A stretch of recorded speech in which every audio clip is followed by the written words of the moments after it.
Hello दोस्तों, आशा करते हैं आप लोग बहुत अच्छे होंगे। द परफेक्ट स्टडी में आप सभी लोगों का बहुत बहुत स्वागत है। आज हम लोग अपने इस क्लास के माध्यम से Maharaja Suhel Dev state university Azamgarh BEd third semester के सिलेबस के बारे में समझने वाले हैं कि एक्सटर्नल एग्जाम में आपको कितने पेपर देने होते हैं और साथ में जो आपका लेसन प्लान बनता है और इंटर्नशिप आपके कितने नंबर की होती, कंप्लीट इंफॉर्मेशन इस वीडियो में बाबू आपको मिलेगी। और एक जो सबसे ज्यादा बच्चों का डाउट बना रहता है वो है सब्जेक्ट कॉम्बिनेशन को लेके। ठीक है, बायो मैथ वाले बच्चे पूछते हैं कि सर हमारा सब्जेक्ट कॉम्बिनेशन क्या होगा। कॉमर्स एग्रीकल्चर एसएसटी वाले बच्चे पूछते हैं सर हमारा सब्जेक्ट कॉम्बिनेशन क्या होगा, कौन सा सब्जेक्ट कॉम्बिनेशन हम लोग लें कि कोई आगे चल के प्रॉब्लम ना हो, दिक्कत ना हो। तो बाबू अपने सब्जेक्ट कॉम्बिनेशन को भी आप इस वीडियो में अच्छे से समझ लीजिएगा, एक एक पॉइंट यानी अपने सारे डाउट को दूर कर लीजिएगा। एक बात हम पहले ही बता देते हैं बाबू, जब हम नए सेमेस्टर की क्लास को चलाते हैं, प्रारंभ करते हैं, तो सबसे पहले हम सिलेबस को जरूर समझाते हैं, क्योंकि जब क्लास हम लोग समझना समझाना प्रारंभ करें ताकि ये सारे छोटे छोटे जो डाउट है वो आपके पहले ही दूर हो जाएं।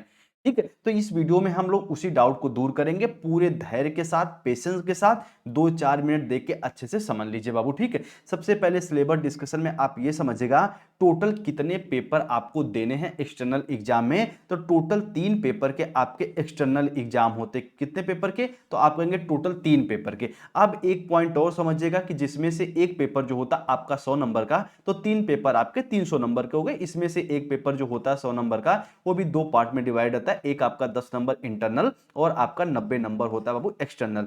तो यहां पे ऐसे मान के चलिएगा कि 3 पेपर आपका 300 नंबर का और 200 नंबर का यहाँ पे इंटर्नशिप होती है।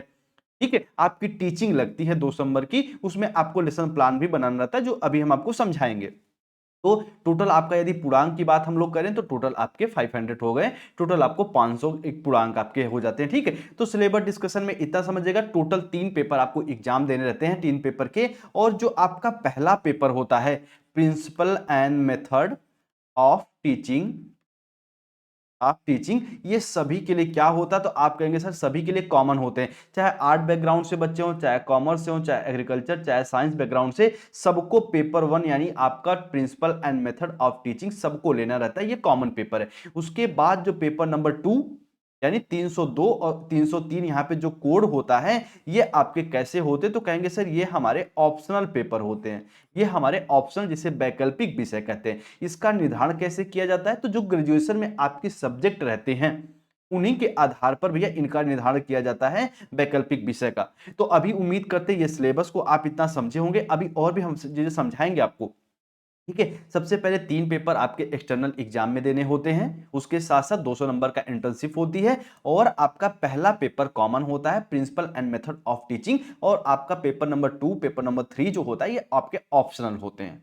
ठीक है, तो उम्मीद करेंगे इतना समझेंगे। अब ये थोड़ा सा यूनिवर्सिटी का ऑफिशियल डाटा सिलेबस से संबंधित है, इसे आप लोग समझिएगा। देखिए बाबू, जो 301 कोड है principle and methods of teaching, ये सभी के लिए कैसा है? तो आप कहेंगे सर कॉमन है।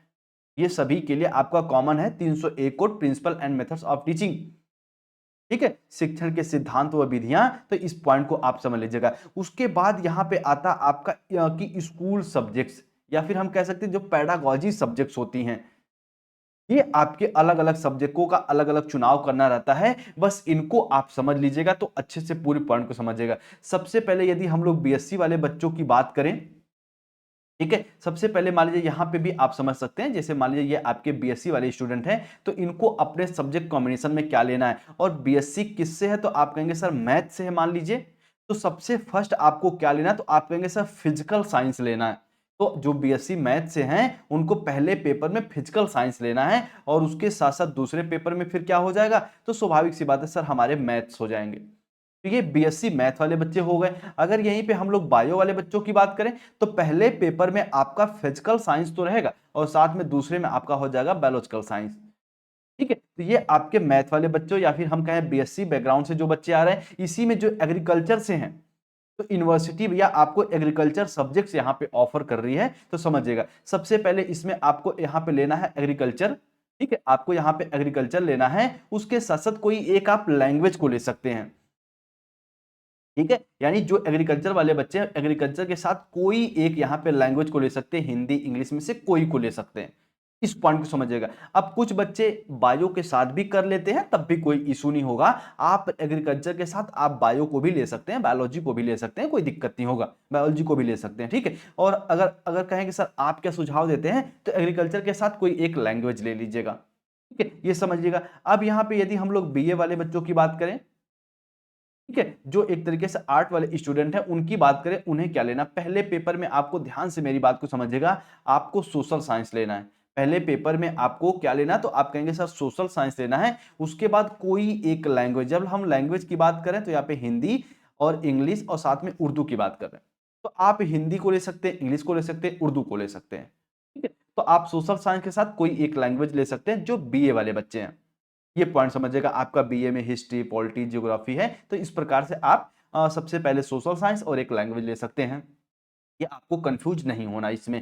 अब जो बच्चे मान लीजिए कॉमर्स से हैं, वो क्या करेंगे, तो आपके देखिए यूनिवर्सिटी बाबू यहाँ पे जो है वो कॉमर्स सब्जेक्ट भी यहाँ पे ऑफर कर रही है, तो कॉमर्स सब्जेक्ट्स आपको लेना है, उसके साथ साथ यहाँ पे कोई एक आपको लैंग्वेज ले लेनी है। जो कॉमर्स वाले बच्चे हैं, ध्यान से सुन लीजिएगा, आपको कॉमर्स के साथ साथ कोई एक आपको लैंग्वेज लेना है, तो उम्मीद करेंगे इसे भी समझ गए होंगे आप लोग अच्छे से, ठीक है, इसे भी आप लोग समझ गए होंगे। होम साइंस वाले बच्चे भी इस पॉइंट को समझ लीजिएगा कि अगर आपका ग्रेजुएशन में होम साइंस है, तो पहले पेपर में आप होम साइंस और दूसरे पेपर में कोई एक लैंग्वेज आप ले लेंगे।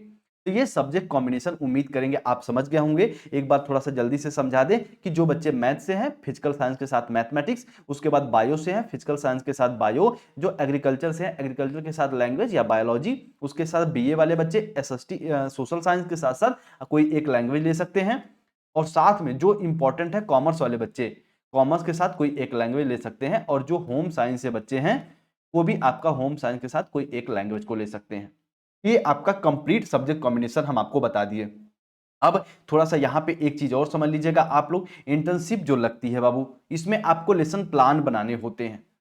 इसमें आपका मान लीजिए आपका मैथ है, तो मैथ से संबंधित आपको लेसन प्लान बनाने होते हैं। कहेंगे सर ये कैसे बनेगा, तो ये हम टेलीग्राम पे फाइल बताएंगे, जब एग्जाम आपका आ जाएगा तो हम आपको ये भी बताएंगे कि लेसन प्लान कैसे तैयार किए जाते हैं हर्बर्ट के अनुसार, या सामान्य लेसन प्लान कैसे तैयार किए जाते हैं, वो सारी पॉइंटों की बात करेंगे। उसके लिए आपको निश्चिंत रहना, आपका बायोलॉजी होगा उसका लेसन प्लान हम देंगे, एसएसटी होगा उसका लेसन प्लान देंगे, मैथ होगा उसका लेसन प्लान हम आपको देने वाले हैं, हिंदी का लेसन, इंग्लिश का लेसन प्लान हम आपको देंगे। तो उसके लिए आप निश्चिंत रहें, तो अच्छे से पढ़िएगा। एक दो तीन बच्चे ही बाबू आप रहिएगा, पर पेशेंस के साथ ईमानदारी से बीएड कर लीजिए, आगे का रास्ता भी आपको खुलता जाएगा। आप टीजीटी दें, आप जूनियर का एग्जाम दें, आप एलटी ग्रेड का एग्जाम दे सकते हैं, आप बीईओ का एग्जाम दे सकते हैं। तो उन सब के लिए इन सब चीजों को भी आप अच्छे से पढ़ते रहिए, ईमानदारी से जो भी कार्य करिए करते रहिए, ठीक है। चलिए, उम्मीद करते हैं पूरी पॉइंट को आप लोग सब्जेक्ट कॉम्बिनेशन को अच्छे से आप लोग समझ गए होंगे। फिर भी यदि आपके मन में कोई डाउट रह जाता है कि सर जी सब्जेक्ट कॉम्बिनेशन हमारा अलग है, हम थोड़ा सा नहीं समझ पाए हैं, तो देखो बाबू ये द परफेक्ट स्टडी का नंबर है, जो आप सभी के उम्मीद करते हैं कि सेव कर लिए होंगे, आप लोग अपने पास रख लिए होंगे।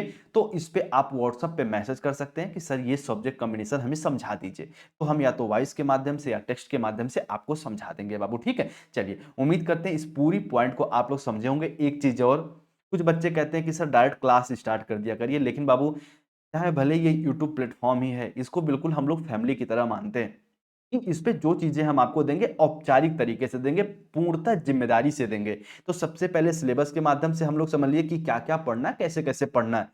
अब हम लोग एक एक सब्जेक्ट को यहाँ पे उठाएंगे, principle and methods of teaching को, उसको अच्छे से समझेंगे, फिर लैंग्वेज वाले पोर्शन को समझ लेंगे, फिर जो पेडागॉजिकल वाले सब्जेक्ट्स हैं, मेन सब्जेक्ट जैसे physical science, social science, agriculture, commerce, इनसे संबंधित क्लास को हम लोग कवर कर लेंगे। तो आप लोग बिल्कुल निश्चिंत रहिए, बिल्कुल अब जिम्मेदारी के साथ, ईमानदारी के साथ हम आपको टीचिंग कराएंगे, निश्चिंत रहिए, आपका बीएड अच्छे से हो जाएगा। और साथ में बीएड के कंप्लीट नोट्स के लिए आप लोग इस नंबर पर संपर्क कर लीजिएगा। एग्जाम टाइम में नोट्स लेते हैं, समय कम बचता है, आप अच्छे से पढ़ भी नहीं पाते, तो अभी व्हाट्सएप पे संपर्क करके आप नोट्स भी ले लीजिएगा। नोट्स की फीस कितनी है, तो आप कहेंगे सर 149 है ओनली, इसमें आपको कंप्लीट तीनों सब्जेक्ट के की एक तरीके से नोट्स मिल जाएंगे, ठीक है। तो उम्मीद करेंगे पूरी बात को आप समझेंगे, सारी क्लास हम आपको यूट्यूब पे देंगे, उसके लिए आपको कोई एक्स्ट्रा फीस वगैरह नहीं देना कहीं पे भी, ठीक है। चलिए, और अच्छे से पढ़ते रहिए। बाकी द परफेक्ट स्टडी पे नए हैं तो सब्सक्राइब वगैरह कर लीजिए, टेलीग्राम चैनल ज्वाइन कर लीजिए, डिस्क्रिप्शन में लिंक है टेलीग्राम चैनल की लिंक, और हमसे कुछ पूछना चाहते हैं तो इंस्टा आईडी से भी जुड़ के हमसे कुछ पूछ सकते हैं आप लोग, ठीक है?